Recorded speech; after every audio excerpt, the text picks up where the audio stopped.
Ma vajon megérkezik ma a 8 órás ügyfél, vagy nem?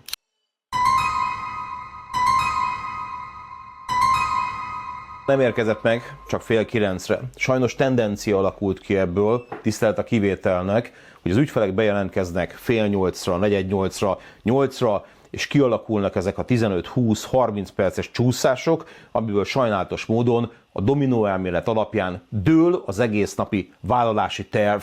Nem tudjuk tartani a határidőket, nem tudjuk kiszolgálni az ügyfeleket, nem érkeznek meg időbe az alkatrészek, ennek megfelelően nem lesznek kész az autók. Innentől kezdve sajnálatos módon a napi limit átcsúszik a következő napra, és innentől kezdve akár az egész hét is meg tud borulni. Gondoljatok bele a mi helyzetünkbe, megígérjük azt, hogy délután 4 órára, 5 órára elkészül az autó, viszont ezeknek megfelelően sajnálatos módon nem lesz kész az autó csak a következő napra. Mindenkinek kellemetlen. Az lenne a kérésem, hogy tiszteljük meg egymás idejét, és tiszteljük meg azt, amit megbeszéltünk a vállalási tervben. Amennyiben időpontot szeretnél foglalni hozzánk, a fenti webcímen megtalálod az elérhetőségeinket.